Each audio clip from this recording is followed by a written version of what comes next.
Fanny Hill, Memoirs of a Woman of Pleasure by John Cleland. Part 10. Louisa herself did not long outstay this adventure at Mrs. Cole's, to whom, by the by, we took care not to boast of our exploit till all fear of consequences were clearly over,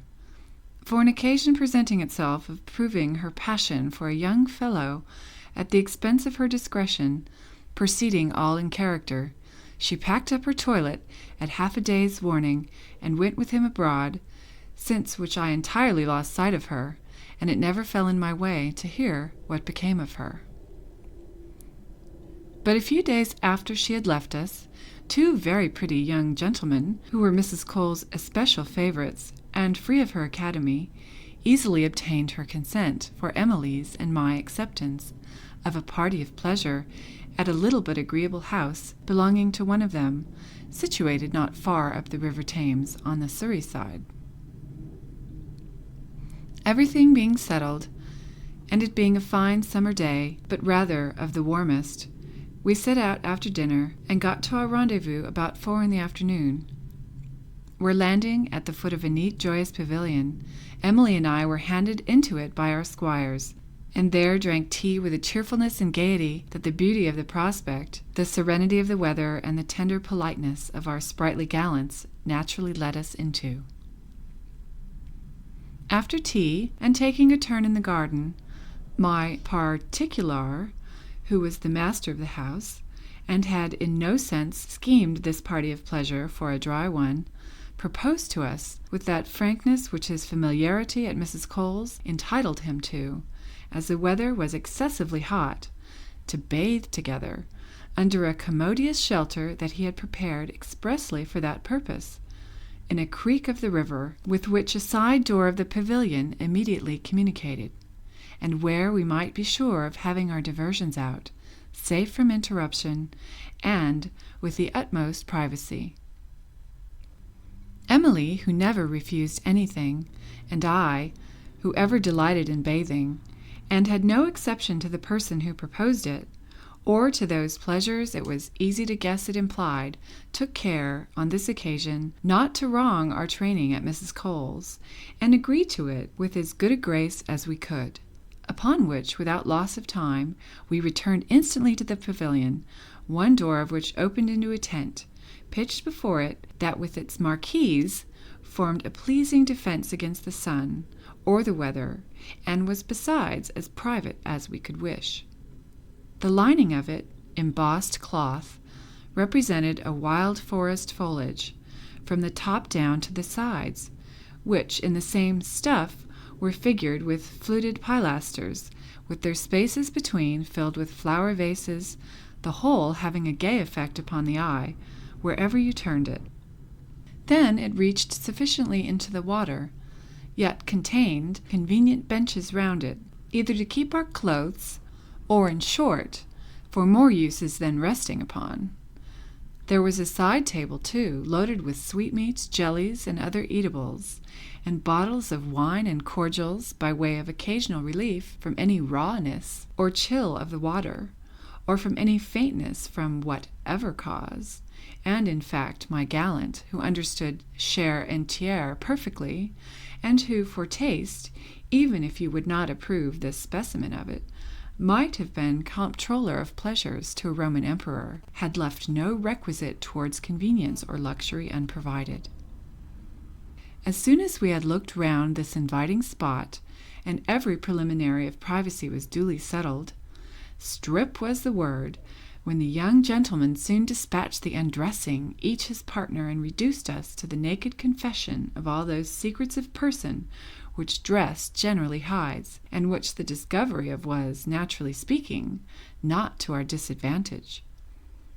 Our hands, indeed, mechanically carried towards the most interesting part of us, screened at first, all from the tufted cliff downwards, till we took them away at their desire, and employed them in doing them the same office, of helping off with their clothes,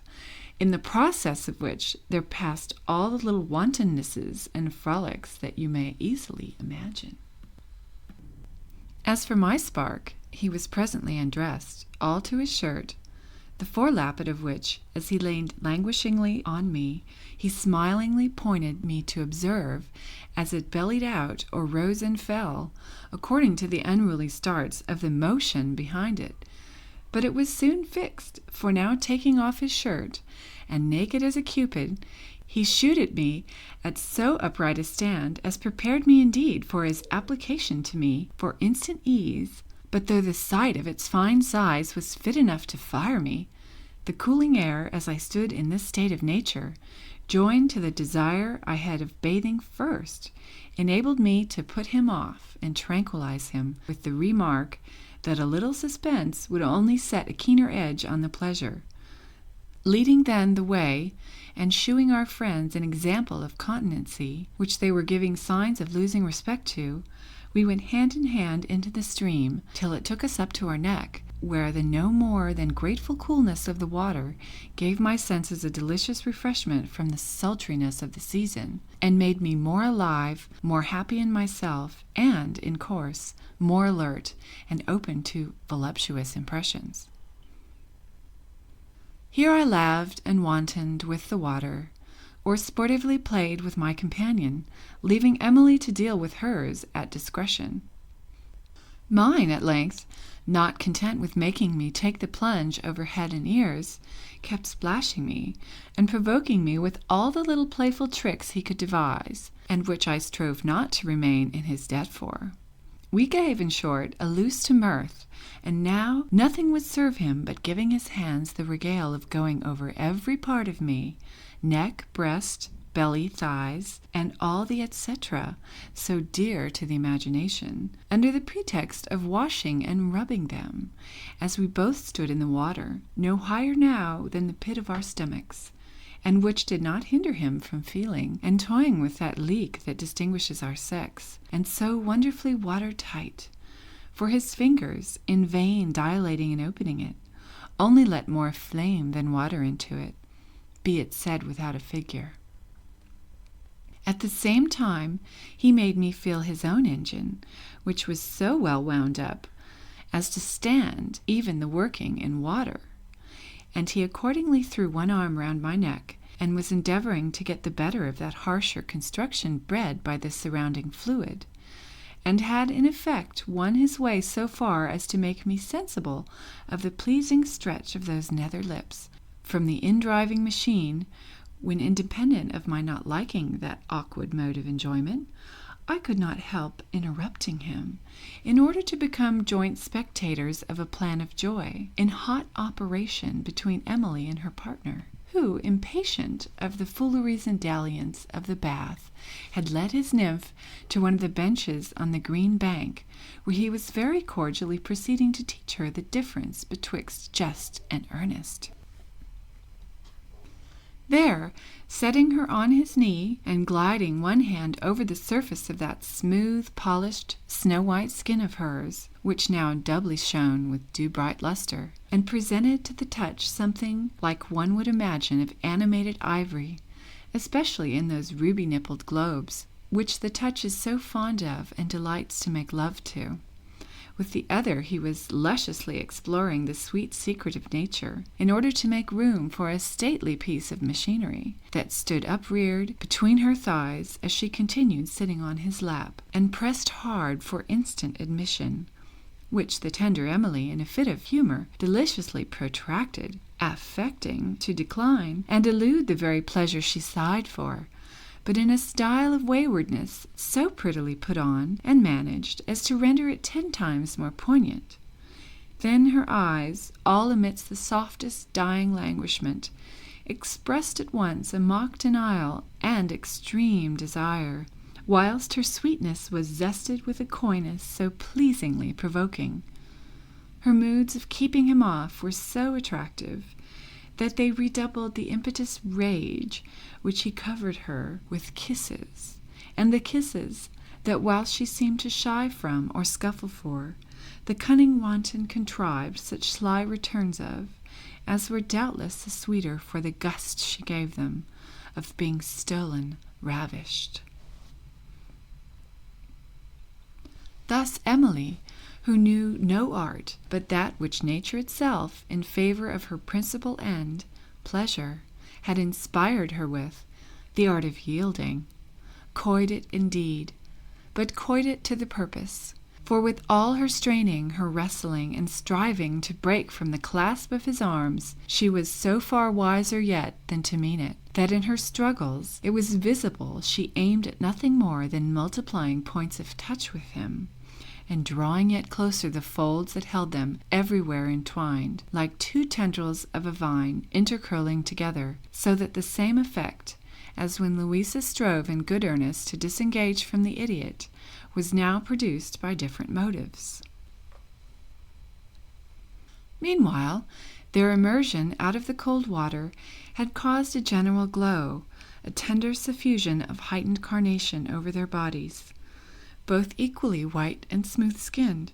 so that as their limbs were thus amorously interwoven, in sweet confusion, it was scarce possible to distinguish who they respectively belonged to, but for the brawnier, bolder muscles of the stronger sex. In a little time, however, the champion was fairly in with her, and had tied at all points the true lover's knot, when now, adieu all the little refinements of a finessed reluctance, adieu the friendly feint. She was presently driven forcibly out of the power of using any art, and indeed, what art must not give way, when nature, corresponding with her assailant, invaded in the heart of her capital and carried by storm, lay at the mercy of the proud conqueror who had made his entry triumphantly and completely. Soon, however, to become a tributary, for the engagement growing hotter and hotter at close quarters, she presently brought him to the pass of paying down the dear debt to nature, which had scarce time to plume herself upon her victory, but shot with the same discharge, she in a loud expiring sigh, in the closure of her eyes, the stretch out of her limbs, and a remission of her whole frame, gave manifest signs that all was as it should be. For my part,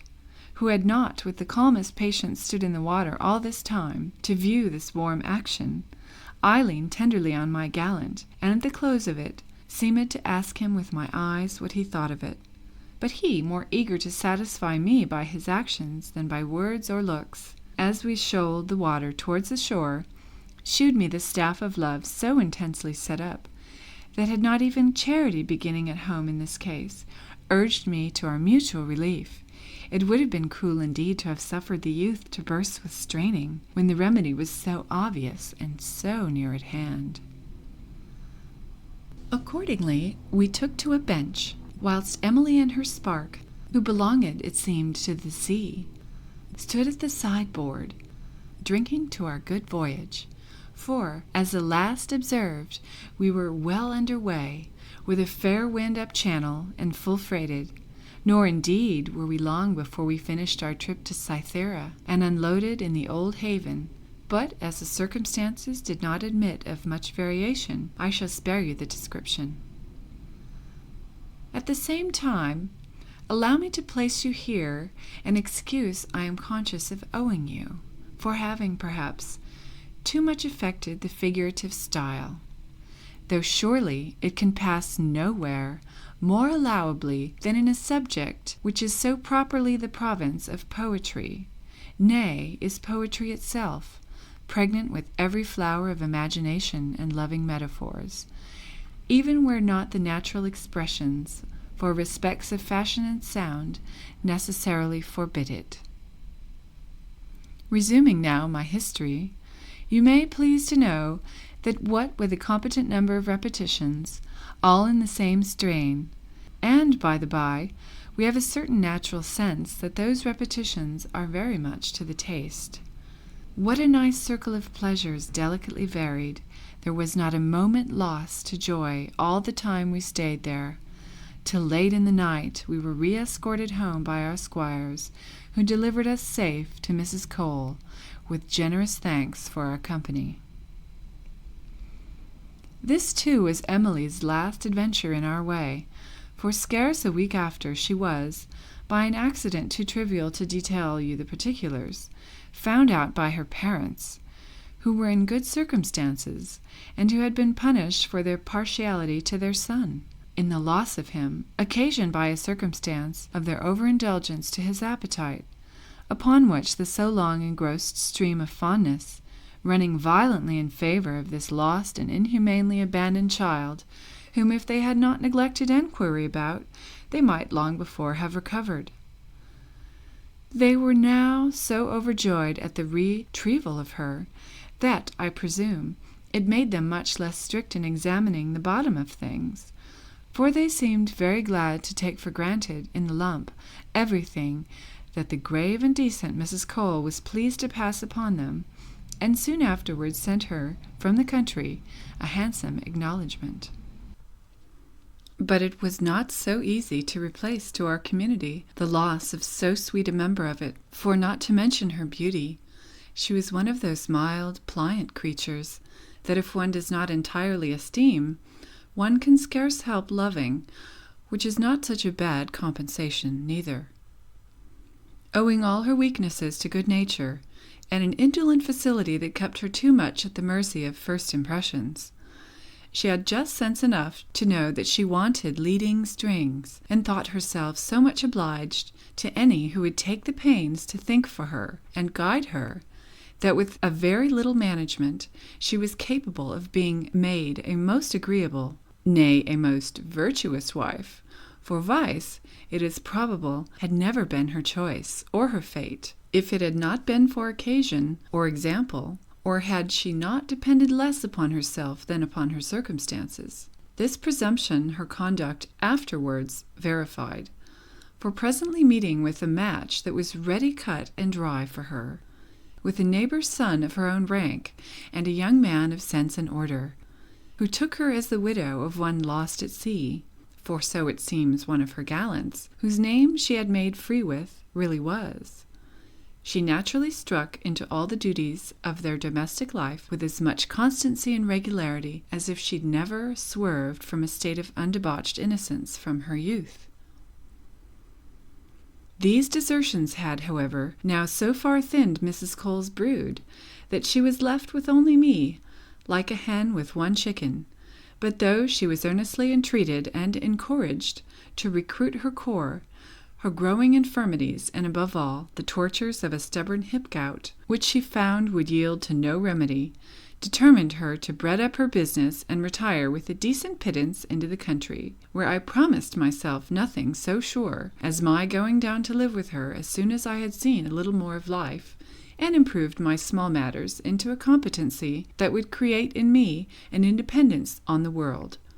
For I was now, thanks to Mrs. Cole, wise enough to keep that essential in view. Thus I was then to lose my faithful preceptress, as did the philosophers of the town the White Crow of her profession. For besides that she never ransacked her customers, besides that she never racked her pupils with unconscionable extortions, nor ever put their hard earnings, as she called them, under the contribution of poundage. She was a severe enemy to the seduction for innocence, and confined her acquisition solely to those unfortunate young women who, having lost it, were but the juster objects of compassion. Among these, indeed, she picked but such as suited her views, and taking them under her protection, rescued them from the danger of the public sinks of ruin and misery, to place or do for them, well or ill, in the manner you have seen. Having then settled her affairs, she set out on her journey, after taking the most tender leave of me, and at the end of some excellent instructions, recommending me to myself, with an anxiety perfectly maternal. In short, she affected me so much that I was not presently reconciled to myself for suffering her at any rate to go without me, but fate had, it seems, otherwise disposed of me. I had, on my separation from Mrs. Cole, taken a pleasant, convenient house at Marybone, but easy to rent and manage from its smallness, which I furnished neatly and modestly. There, with a reserve of £800, the fruit of my deference to Mrs. Cole's counsels, Exclusive of clothes, some jewels, some plate, I saw myself in purse for a long time, to wait without impatience for what the chapter of accidents might produce in my favor. Here, under the new character of a young gentlewoman whose husband was gone to sea, I had marked me out such lines of life and conduct as leaving me at a competent liberty to pursue my views, either out of pleasure or fortune, bounded me nevertheless strictly within the rules of decency and discretion, a disposition in which you cannot escape observing a true pupil of Mrs. Cole. I was scarce, however, well warm in my new abode, when going out one morning pretty early to enjoy the freshness of it, in the pleasing outlet of the fields, accompanied only by a maid, whom I had newly hired, as we were carelessly walking among the trees, we were alarmed with the noise of a violent coughing. Turning our heads towards which, we distinguished a plain, well-dressed elderly gentleman, who, attacked with a sudden fit, was so much overcome as to be forced to give way to it and sit down at the foot of a tree, where he seemed suffocating with the severity of it, being perfectly black in the face, not less moved than frightened, with which I flew on the instant to his relief, and using the road of practice I had observed on the like occasion, I loosened his cravat and clapped him on the back. But whether to any purpose, or whether the cough had its own course, I know not. But the fit immediately went off, and now recovered to his speech and legs, he returned me thanks with as much emphasis as if I had saved his life. This naturally engaging a conversation, he acquainted me where he lived, which was at a considerable distance from where I met with him, and where he had strayed insensibly on the same intention of a morning walk. He was, as I afterwards learned in the course of the intimacy which this little accident gave birth to, an old bachelor, turned of 60, but of a vigorous complexion, insomuch that he scarce marked 45, having never racked his constitution by permitting his desires to overtax his ability. As to his birth and condition, his parents, honest and failed mechanics, had, by the best traces he could get of them, left him an infant orphan on the parish, so that it was from a charity school that by honesty and industry he made his way into a merchant's counting-house, from whence, being sent to a house in Cadiz, he there, by his talents and activity, acquired a fortune, but an immense one, with which he returned to his native country, where he could not, however, so much as fish out one single relation out of the obscurity he was born in. Taking then a taste for retirement, and so pleased to enjoy life, like a mistress in the dark, he flowed his days in all the ease of opulence, without the least parade of it, and rather studying the concealment than the shew of a fortune, looked down on a world he perfectly knew himself, to his wish, unknown and unmarked by. But as I propose to devote a letter entirely to the pleasure of retracing to you all the particulars of my acquaintance with this ever to me memorable friend, I shall in this transiently touch on no more than may serve as mortar to cement, to form the connection of my history, and to obviate your surprise that one of my high blood and relish of life should count a gallant of 80 such a catch. Referring then to a more explicit narrative, to explain by what progressions our acquaintance, certainly innocent at first, insensibly changed nature, and ran into unplatonic lengths, as might well be expected from one of my condition of life, and above all, from that principle of electricity that scarce ever fails of producing fire when the sexes meet. I shall only her acquaint you, that his age had not subdued his tenderness for our sex, neither had it robbed him of the power of pleasing, since whatever he wanted in the bewitching charms of youth he atoned for, or supplemented with the advantages of experience, the sweetness of his manners, and above all, his flattering address in touching the heart, by an application to the understanding. From him it was I first learned, to any purpose, and not without infinite pleasure, that I had such a portion of me worth bestowing some regard on. From him I received my first essential encouragement, and instructions how to put it in that train of cultivation which I have since pushed to the little degree of improvement you see it at. He it was who first taught me to be sensible that the pleasures of the mind were superior to those of the body, at the same time that they were so far from obnoxious to or incompatible with each other, that besides the sweetness in the variety and transition, the one served to exalt and perfect the taste of the other to a degree that the senses alone can never arrive at. Himself a rational pleasurist, as being much too wise to be ashamed of the pleasures of humanity, loved me indeed, but loved me with dignity, in a mien equally removed from the sourness or forwardness by which age is unpleasingly characterized, and from that childish, silly dotage that so often disgraces it, and which he himself used to turn into ridicule, and compare to an old goat affecting the frisk of a young kid.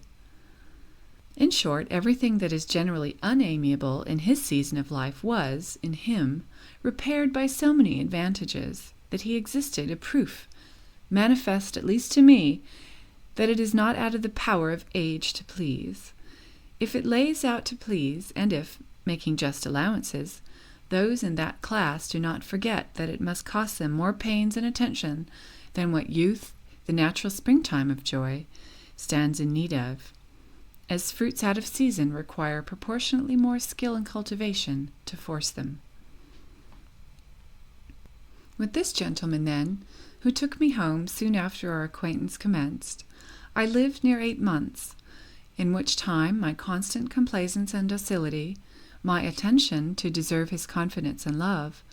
and a conduct in general, devoid of the least art and founded on my sincere regard and esteem for him, won and attached him so firmly to me that after having generously trusted me with a genteel, independent settlement, proceeding to heap marks of affection on me, he appointed me, by an authentic will, his sole heiress and executrix,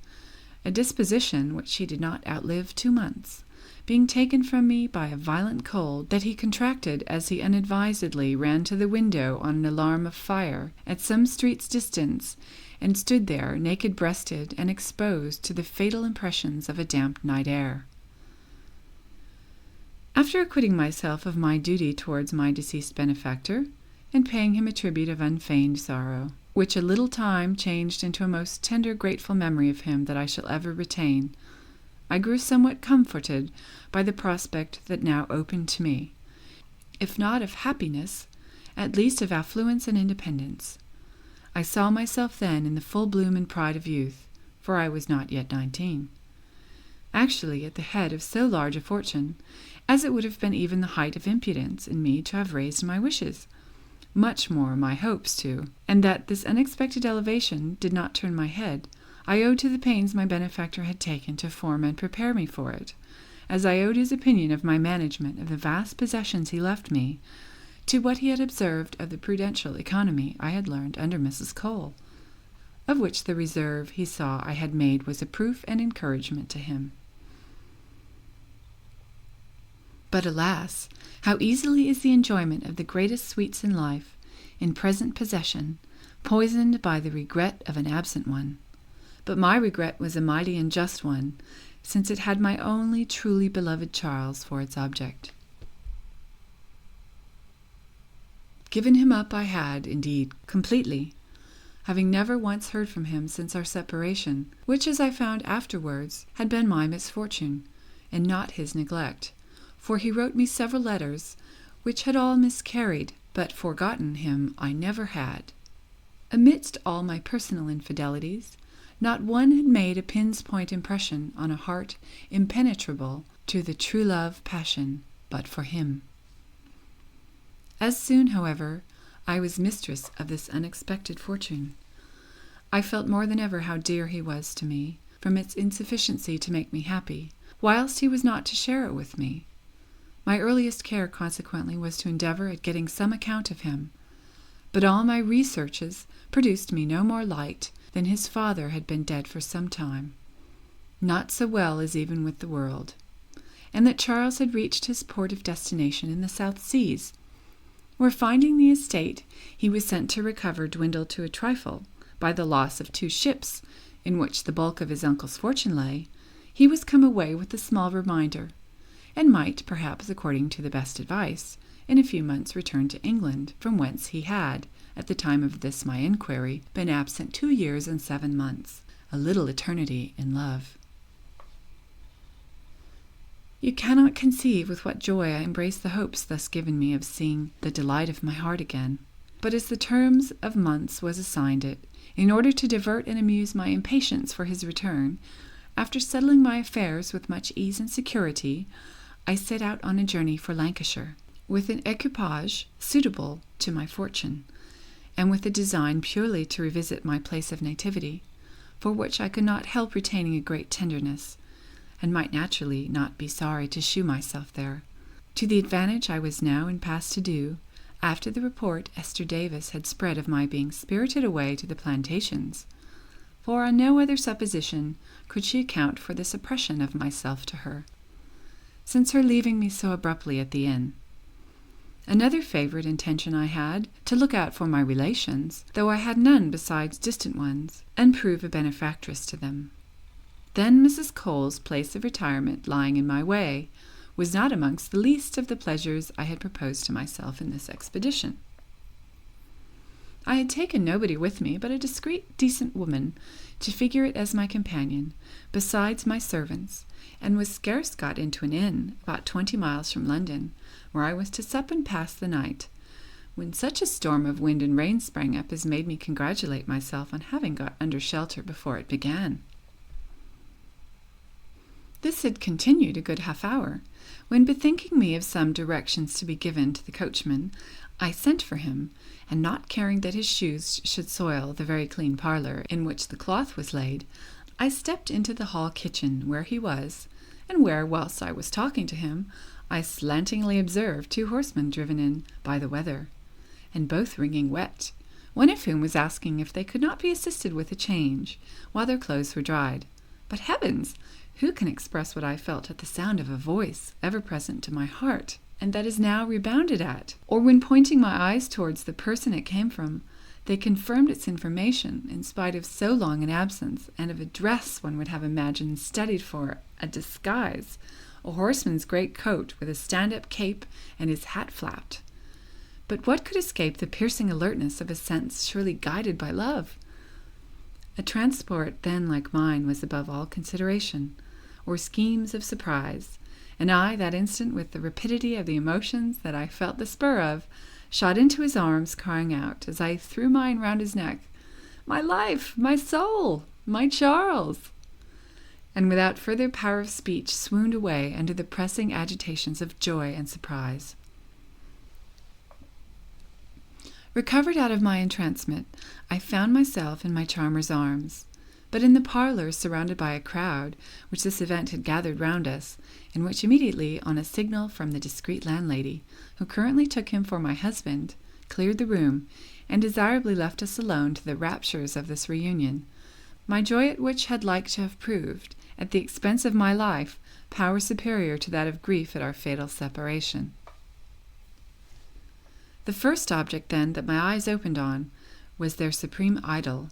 and my supreme wish, Charles, on one knee, holding me fast by the hand and gazing on me with a transport of fondness. Observing my recovery, he attempted to speak, and give vent to his patience of hearing my voice again, to satisfy him once more that it was me. But the mightiness and suddenness of the surprise, continuing to stun him, choked his utterance. He could only stammer out a few broken, half-formed, faltering accents, which my ears, greedily drinking in, spelt, and put, Can it be you?" stifling me at the same time with kisses that, stopping my mouth at once, prevented the answer that he panted for, and increased the delicious disorder in which all my senses were rapturously lost. Amidst, however, this crowd of ideas, and all blissful ones, there obtruded only one cruel doubt, that poisoned nearly all the transcendent happiness. And what was it but my dread of it being too excessive to be real? I trembled now with the fear of its being no more than a dream, and of my waking out of it into the horrors of finding it one. Under this fond apprehension, imagining I could not make too much of the present prodigious joy, before it should vanish and leave me in the desert again, nor verify its reality too strongly, I clung to him, I clasped him, as if to hinder him from escaping me again. "Where have you been? How could you? Could you leave me? Say you are still mine, that you still love me, and thus?" Kissing him as if I would consolidate lips with him. "I forgive you. Forgive my hard fortune in favor of this restoration." All these interjections breaking from me in that wildness of expression that justly passes for eloquence in love, drew from him all the returns my fond heart could wish or require. Our caresses, our questions, our answers, for some time observed no order, all crossing or interrupting one another in sweet confusion, whilst we exchanged hearts at our eyes, and renewed the ratifications of a love unabated by time or absence. Not a breath, not a motion, not a gesture on either side, but was strongly impressed with it. Our hands, locked in each other, repeated the most passionate squeezes, so that their fiery thrill went to the heart again. Thus absorbed and concentrated in this unutterable delight, I had not attended to the sweet author of it, being thoroughly wet and in danger of catching cold, when in good time the landlady, whom the appearance of my equipage, which, by the by, Charles knew nothing of, had gained me an interest in, for me and mine, interrupted us by bringing in a decent shift of linen and clothes, which now, somewhat recovered into a calmer composure, by the coming in of a third person, I pressed him to take the benefit of, with a tender concern and anxiety that made me tremble for his health. The landlady leaving us again, he proceeded to shift, in the act of which, though he proceeded with all that modesty which became the first solemner instance of our re-meeting after so long an absence, I could not contain certain snatches of my eyes, lured by the dazzling discoveries of his naked skin, that escaped him as he changed his linen, and which I could not observe the unfaded life and complexion of without emotions of tenderness and joy, that had himself too purely for their object to partake of a loose or mistimed desire. He was soon dressed in these temporary clothes, which neither fitted him now, became the light my passion placed him in, to me at least, yet as they were on him, they looked extremely well, in virtue of the magic charm which love put into everything that he touched, or had relation to him, and where indeed was that dress that a figure like this would not give grace to? For now, as I eyed him more in detail, I could not but observe the even favorable alteration which the time of his absence had produced in his person. There were still the requisite lineaments,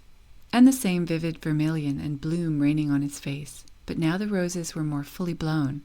The tan of his travels, and a beard somewhat more distinguishable, had, at the expense of no more delicacy than what he could well spare, given it an air of becoming manliness and maturity that symmetrized nobly with that air of distinction and empire with which nature had stamped it, in a rare mixture with the sweetness of it. Still nothing he lost of that smooth plumpness of flesh, which, glowing with freshness, blooms florid to the eye and delicious to the touch. Then his shoulders were grown more square, his shape more formed, more portly, but still free and airy. In short, his figure showed riper, greater, and perfecter to the experienced eye than in his tender youth, and now he was not much more than 22. In this interval, however, I picked out of the broken, often pleasingly interrupted account of himself that he was, at that instant, actually on his road to London, in not a very paramount plight or condition, having been wrecked on the Irish coast, for which he had prematurely embarked, and lost all the little he had brought with him from the South Seas, so that he had not till after great shifts and hardships, in the company of his fellow traveller, the captain, got so far on his journey, that so it was, having heard of his father's death and circumstances, he had now the world to begin again, on a new account, a situation which, he assured me, in a vein of sincerity that flowing from his heart penetrated mine, gave him to farther pain, than that he had not in his power to make me as happy as he could wish. My fortune, you will please to observe, I had not entered upon, or any overture of, reserving to feast myself with the surprise of it to him, in calmer instance. And as to my dress, it could give him no idea of the truth, not only as it was morning, but likewise in a style of plainness and simplicity that I had ever kept to with studied art. He pressed me, indeed, tenderly to satisfy his ardent curiosity, both with regard to my past and present state of life, since his being torn away from me, but I had the address to elude his questions by answers that, shewing his satisfaction at no great distance, won upon him to waive his impatience, in favor of the thorough confidence he had in my not delaying it, but for respects I should in good time acquaint him with. Charles, however, thus returned to my longing arms, tender, faithful, and in health, was already a blessing too mighty for my conception. But Charles in distress!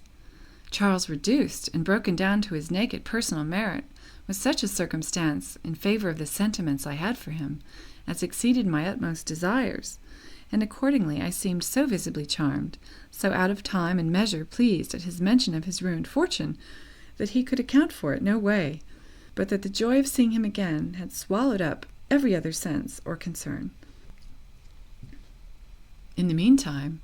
my woman had taken all possible care of Charles's traveling companion, and as supper was coming in, he was introduced to me, when I received him as became my regard for all of Charles's acquaintance or friends.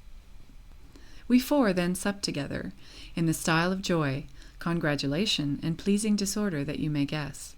For my part, though all these agitations had left me not in the least stomach but for that uncloying feast,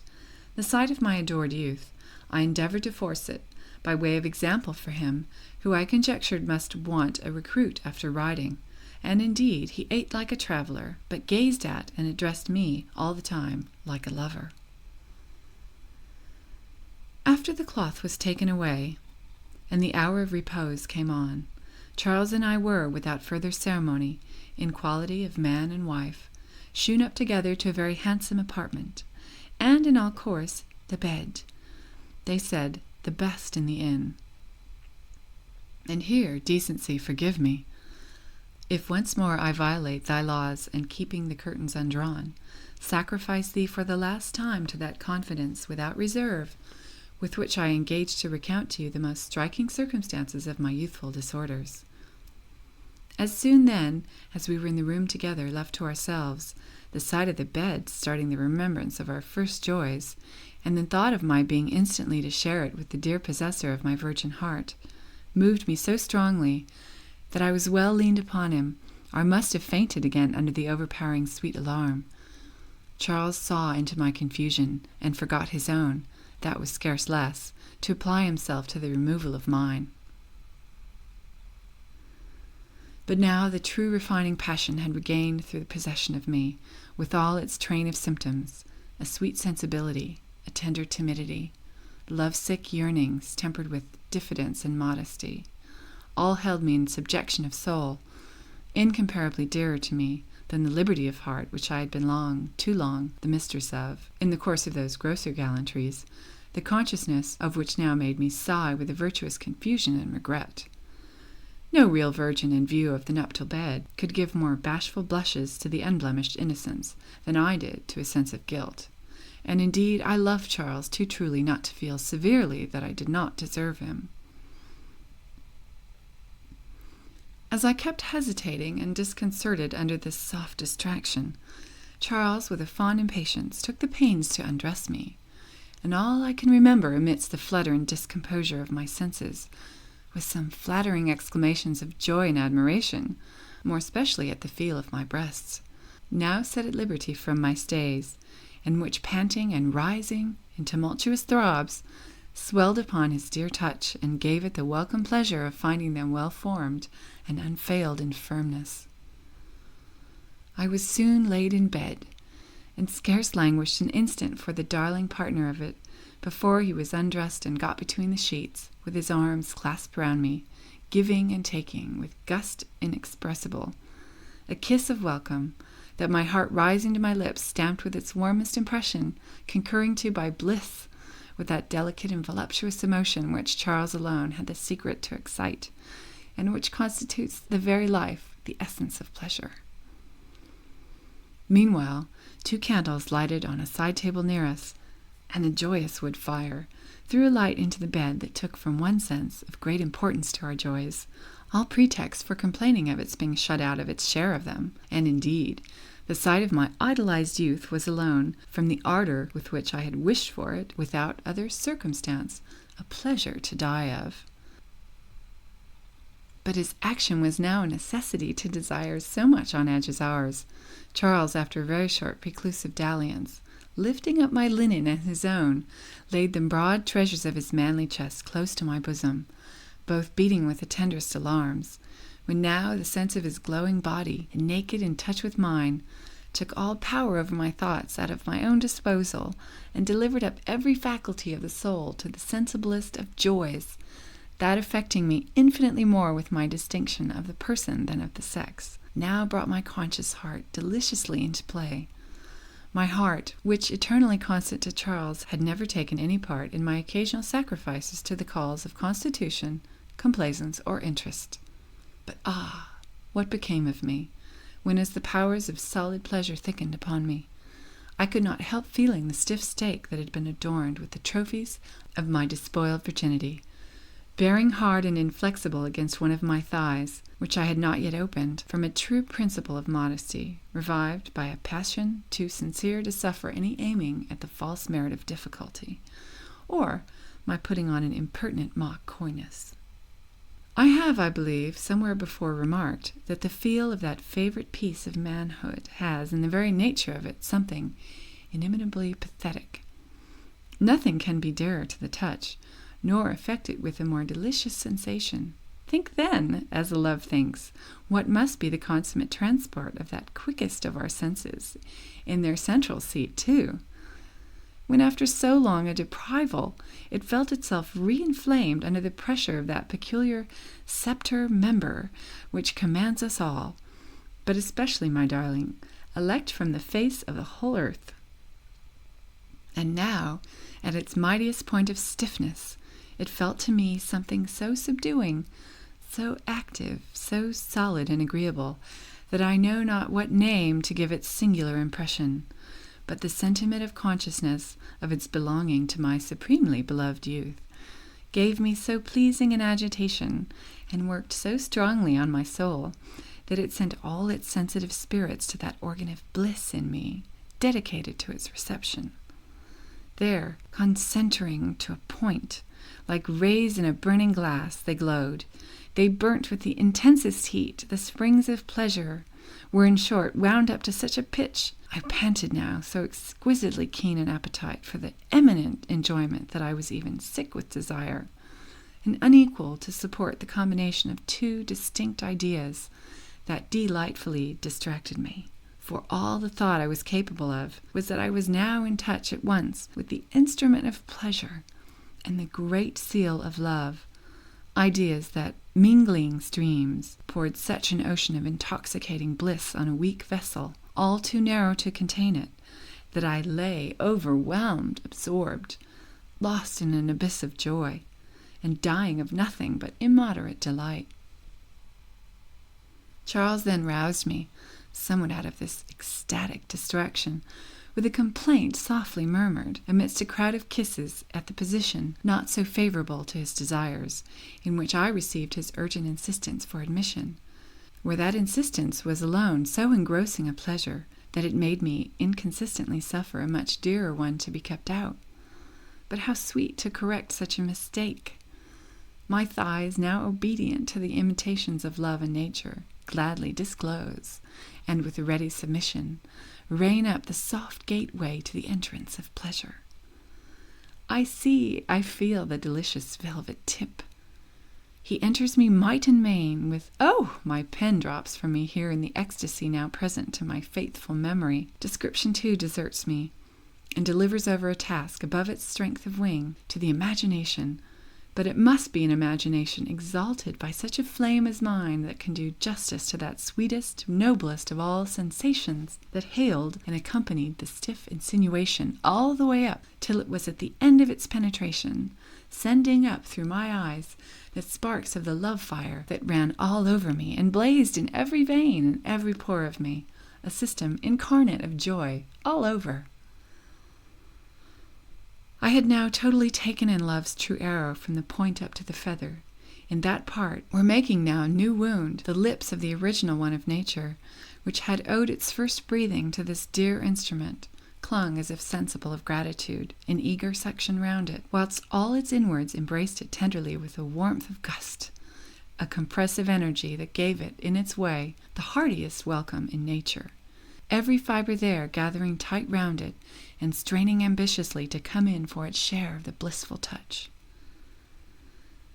As we were giving them a few moments of pause to the delectation of the senses, and dwelling with the highest relish on this intimest point of reunion, and chewing the cud of enjoyment, the impatience natural to the pleasure soon drove us into action. Then began the driving tumult on his side, and the responsive heaves on mine, which kept me up to him, whilst, as our joys grew too great for utterance, the organs of our voices, voluptuously intermixing, became organs of the touch. And oh, the touch, how delicious! That touch, how poignantly luscious! And now I felt to the heart of me, I felt the prodigious keen edge with which love, presiding over this act, points the pleasure. Love, that may be styled the Attic salt of enjoyment, and indeed, without it, the joy, great as it is still a vulgar one, whether a king or a beggar, for it is, undoubtedly, love alone that refines, ennobles, and exalts it.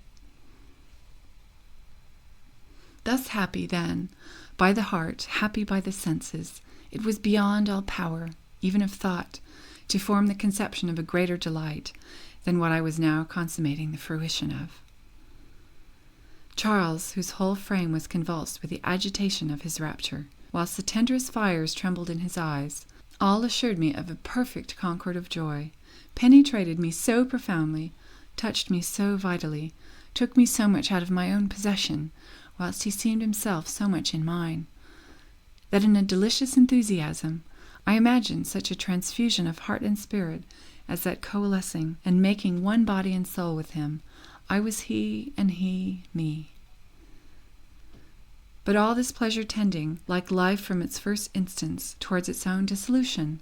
lived too fast not to bring on upon the spur its delicious moment of mortality. For presently the approach of the tender agony discovered itself by its usual signals, that were quickly followed by my dear love's emanation of himself that spun, and shot, feelingly indeed, up the ravished indraught, where the sweetly soothing balmy titillation opened up all the juices of joy on my side, which ecstatically in flow helped to allay the prurient glow, and drowned our pleasure for a while. Soon, however, to be onflowed again. For Charles, true to nature's laws, in one breath expiring and ejaculating, languished not long in the dissolving trance, but recovering spirit again, soon gave me to feel that the true metal springs of his instrument of pleasure were by love, and perhaps by a long vacation, wound up too high to be let down by a single explosion. His stiffness still stood, my friend. Resuming then the action afresh without dislodging, or giving me the trouble of parting from my sweet tenant, we played over again the same opera, with the same delightful harmony and concert. Our ardors, like our love, knew no remission, and all as the tide served my lover, lavish of his stores and pleasure milked, overflowed me once more from the fullness of his oval reservoirs of the genial emulsion, whilst on my side a convulsive grasp, in the instant of my giving down the liquid contribution, rendered me sweetly subservient at once to the increase of his joy and of its effusions, moving me so as to make me exert all those springs of the compressive exsuction with which the sensitive mechanism of that part thirstily draws and drains the nipple of love, with such an instinctive eagerness and attachment as to compare great with less. Kind nature engages infants at the breast by the pleasure they find in the motion of their little mouths and cheeks to extract the milky stream prepared for their nourishment. But there was still no end of his vigor. This double discharge had so far from extinguished his desires for that time that it had not even calmed them, and at his age desires are power. He was proceeding then amazingly to push it to a third triumph, still without uncasing, if a tenderness natural to true love had not inspired me with self-denial enough to spare, and not overstrain him, and accordingly entreating him to give himself and me quarter, I obtained at length a short suspension of arms, but not before he had exultingly satisfied me that he gave me outstanding. The remainder of the night, with which we borrowed upon the day, we employed with unwearied fervor in celebrating thus the festival of our re-meeting, and got up pretty late in the morning, gay, brisk, and alert, though rest had been a stranger to us. But the pleasures of love had been to us what the joy of victory is to an army: repose, refreshment, everything. The journey into the country being now entirely out of the question, and orders having been given overnight for turning the horses' heads towards London, we left the inn as soon as we had breakfasted, not without a liberal distribution of the tokens of my grateful sense of the happiness I had met with in it. Charles and I were in my coach, the captain and my companion in a chaise hired purposely for them, to leave us the conveniency of a tete-a-tete. Here on the road, as the tumult of my senses was tolerably composed, I had command enough to head to break properly to him the course of life that the consequence of my separation from him had driven me into, which at the same time he tenderly deplored with me. He was the less shocked at,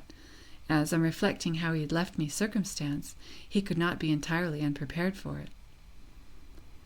But when I opened the state of my fortune to him, and with that sincerity which, from me to him, was so much of a nature in me, I begged of him his acceptance of it on his own terms. I should appear to you perhaps too partial to my passion, were I to attempt the doing of his delicacy justice. I shall content myself then with assuring you that after his flatly refusing the unreserved, unconditional donation that I long persecuted him in vain to accept, it was at length, in obedience to his serious commands, for I stood out unaffectedly till he exerted the sovereign authority with which love had given him over me, that I yielded my consent to waive the remonstrance I did not fail of making strongly to him against his degrading himself, and incurring the reflection, however unjust, of having for respects of fortune bartered his honour for infamy and prostitution, in making one his wife, who thought herself too much honoured in being but his mistress. The plea of love then overruling all objections, Charles, entirely won with the merit of my sentiments for him, which he could not but read the sincerity of in a heart ever open to him, obliged me to receive his hand, by which means I was in pass, among other innumerable blessings, to bestow a legal parentage on those fine children you have seen by this happiest of matches. Thus at length I got snug into port, where in the bosom of virtue I gathered the only uncorrupt sweets, where looking back on the course of vice I had run, and comparing its infamous blandishments with the infinitely superior joys of innocence, I could not help pitying, even in point of taste, those who, immersed in gross sensuality, are insensible to the so delicate charms of virtue, than which even pleasure has not a greater friend, nor than vice a greater enemy. Thus temperance makes men lords over those pleasures that intemperance enslaves them to. The one, the parent of health, vigor, fertility, cheerfulness, and every other desirable good of life; the other, of diseases, debility, barrenness, self-loathing, with only every evil incident to human nature. You laugh, perhaps, at this tale-piece of morality, extracted from me by the force of truth, resulting from compared experiences. You think it, no doubt, out of place, out of character.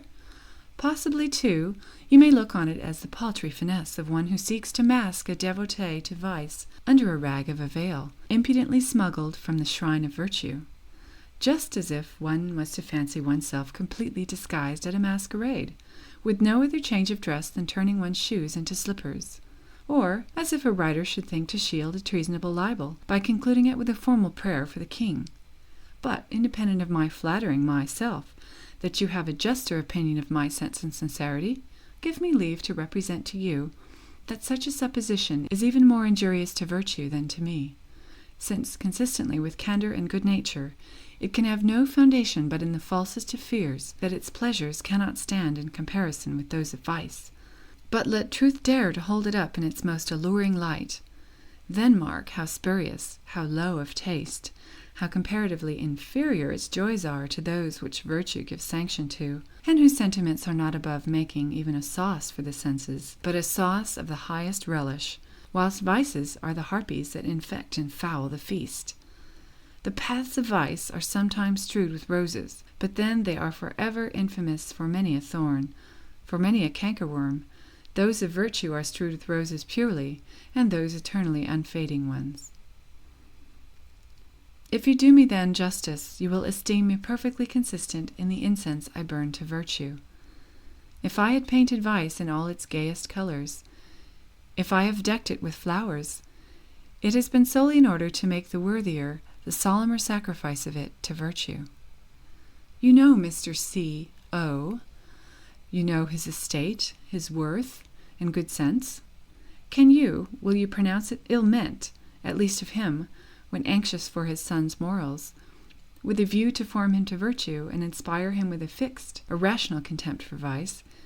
he consented to be his master of the ceremonies, and led him by the hand through the most noted bawdy-houses in town, where he took care he should be familiarized with all those scenes of debauchery so fit to nauseate a good taste. The experiment, you will cry, is dangerous.